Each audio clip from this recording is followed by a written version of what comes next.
अगर आप चाहते हो कि 2026 में आप एक प्रॉफिटेबल ट्रेडर बनो, तो इस वीडियो में मैंने 90 डेज का एक रोड मैप दिया है, जिसे अगर आपने ऑनेस्टली फॉलो कर लिया तो मैं गारंटी देता हूं कि आप एक प्रॉफिटेबल ट्रेडर बन के निकलोगे। अगर आज मुझे ट्रेडिंग जीरो से स्टार्ट करना होता तो मैं अगले 3 महीने तक इस एक फ्रेमवर्क को फॉलो करता। इस फ्रेमवर्क का नाम है एपेक्स। इसमें टोटल 4 स्टेप्स हैं और इन चारों स्टेप से गुजरने के बाद आप 90% ट्रेडर से बेहतर ट्रेड कर पाएंगे। इतना बेहतर कि आपको किसी चार्ट के पीछे की पूरी स्टोरी समझ आने लगेगी। और मैं पहले ही बता रहा हूं कि ये रोड मैप बिल्कुल इजी नहीं है। 90% लोग पहले 3 दिन में ही क्विट कर देंगे, लेकिन जो 10% लोग बचेंगे वही ट्रेडिंग में कमाल करेंगे।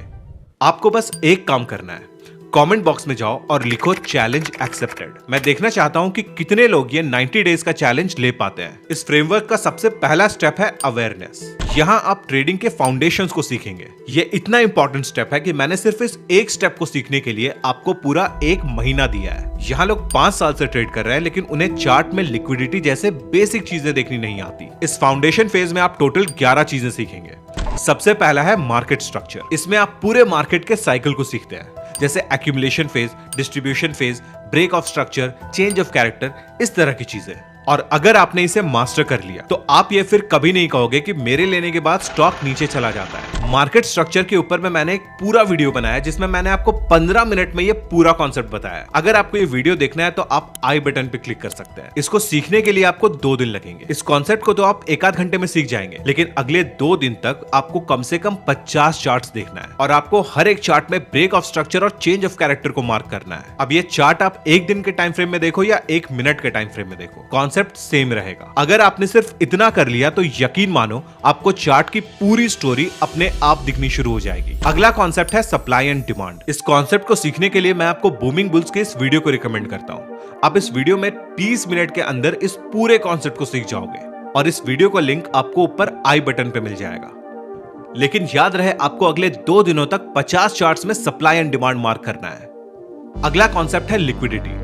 ये मेरा मोस्ट फेवरेट कॉन्सेप्ट है और इसको कंप्लीट करने के लिए आपको 3 दिन लगेंगे। मैंने लिक्विडिटी पे कंप्लीट वीडियो बनाई है जो आपको आई बटन पे मिल जाएगा। अगेन, इसको सीखने के बाद में आपको कम से कम 50 चार्ट्स में लिक्विडिटी मार्क करना है। अगला कॉन्सेप्ट है कैंडलस्टिक और ये आप में से कई लोगों का फेवरेट टॉपिक है। इस कॉन्सेप्ट में आपको बस 5 कैंडलस्टिक सीखना है, क्योंकि ये 5 कैंडलस्टिक इतने कॉमन है कि ये हर एक चार्ट पैटर्न पे दिखते हैं। सबसे पहला है मारुबोजो, इसके बाद है इनकल्फी, थर्ड पे आता है पिन बार जिसे हम रिजेक्शन कैंडल भी कहते हैं। ये एक बहुत ही इंपॉर्टेंट कैंडलस्टिक पैटर्न है क्योंकि ये हमें फेल्ड ब्रेकआउट, एसएल हंटिंग और रिजेक्शन के ट्रेड्स को पहचानने में हेल्प करता है। इसके बाद आता है इनसाइड बार और आखिर में है डोजी। आपको इनमें से किसी का भी नाम याद करने की जरूरत नहीं है, आपको सिर्फ और सिर्फ इनका नेचर समझना जरूरी है। कैंडलस्टिक पैटर्न्स इतने इंपॉर्टेंट है कि मैंने सिर्फ इसे सीखने के लिए आपको 5 दिनों का टाइम दिया है। इन 5 दिनों में आपको 100 चार्ट्स देखने हैं और इन सारे चार्ट्स में आपको इन 5 कैंडलस्टिक को मार्क करना है। हो सकता है कि आपको किसी चार्ट में 1-2 कैंडलस्टिक ना दिखे, चलेगा, लेकिन आपको फिर भी अपने तरफ से पूरी कोशिश करनी है कि उस चार्ट में आपको सारे कैंडलस्टिक पैटर्न्स को ढूंढना है। अगर आप अब तक इस वीडियो को देख रहे हो तो कांग्रेचुलेशंस,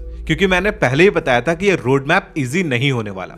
लेकिन अगर आप 90 दिनों तक टिक गए तो मैं गारंटी देता हूं कि आप एक प्रॉफिटेबल ट्रेडर बन के निकलोगे। अगला है वॉल्यूम, जिसे सीखने में हम 2 दिन लगाएंगे और इसके भी आपको 50 चार्ट्स देखने हैं, क्योंकि वॉल्यूम पूरे ट्रेडिंग का अकेला ऐसा इंडिकेटर है जो कभी फेल नहीं होता। The big players can easily manipulate price, but they can't manipulate volume that easily. Volume analysis सीखने के लिए आपको नीरज जोशी का ये वीडियो देखना है और इस वीडियो की लिंक मैंने आई बटन पे डाली है। अगला है मूविंग एवरेज। वॉल्यूम के बाद अगर किसी एक इंडिकेटर पे मुझे भरोसा है तो वो है मूविंग एवरेज। इसको सीखने के लिए अगेन आपको सिर्फ 1 घंटा ही लगेगा, लेकिन अगले 2 दिनों तक आपको सिर्फ यही प्रैक्टिस करना है कि प्राइस के मूवमेंट पे मूविंग एवरेज कैसे रिएक्ट करता है। इसके बाद आपको सीखना है प्राइस एक्शन। ये एक बहुत इंपॉर्टेंट टॉपिक है। इसको सीखने के लिए आपको 4 दिन लगेंगे, लेकिन इसको सीखने का तरीका बिल्कुल अलग है। आपने कोई भी एक कॉन्सेप्ट सीखा, for example flag and pole pattern. अब आप 10 चार्ट्स में फ्लैग एंड पोल पैटर्न को पहले मार्क करेंगे, उसके बाद ही आप दूसरे कॉन्सेप्ट की तरफ जाएंगे। प्राइस एक्शन सीखने के लिए आपको पूरब दर्दा का ये वीडियो देखना है, जिसका लिंक आपको आई बटन पे मिल जाएगा। इसके अलावा कुछ और भी कॉन्सेप्ट है जो आपको स्क्रीन में दिख रहे होंगे।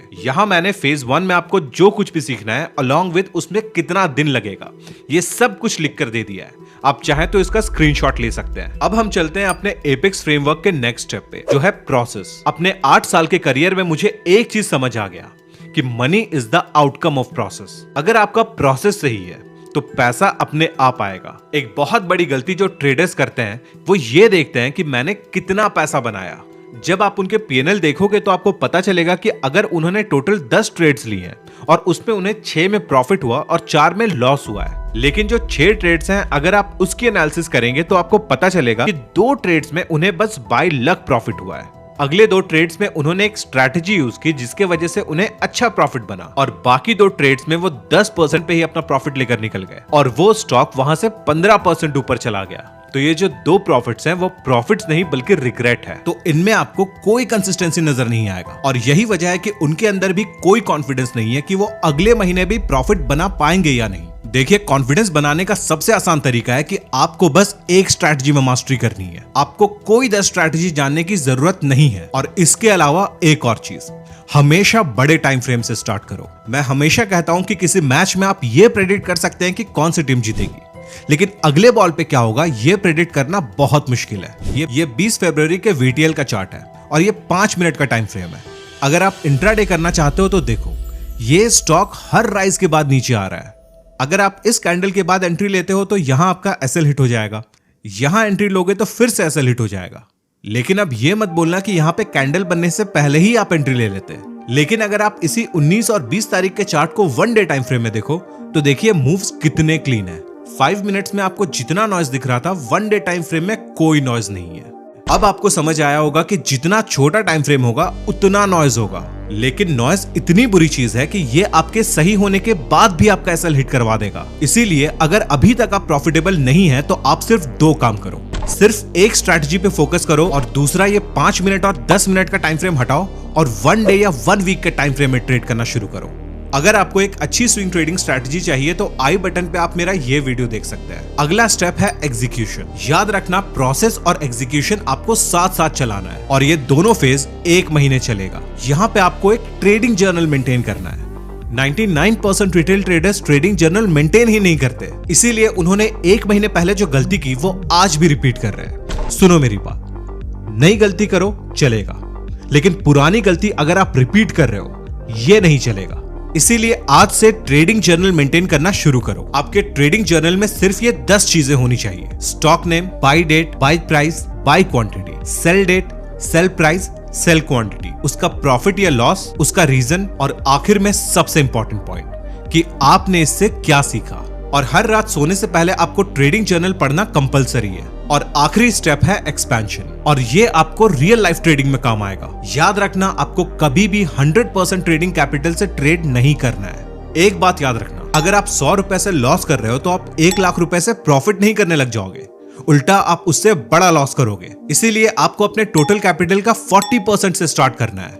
यानी अगर आपका टोटल कैपिटल 50,000 का है तो आपको 20,000 से स्टार्ट करना है। जिस दिन आपने 20,000 का आधा यानी कि 10,000 का प्रॉफिट बना लिया, उस दिन आप अपने कैपिटल को 10,000 से बढ़ा सकते हो। इससे आपका माइंड धीरे धीरे बड़े प्रॉफिट्स को हैंडल करने के लिए ट्रेन हो जाएगा।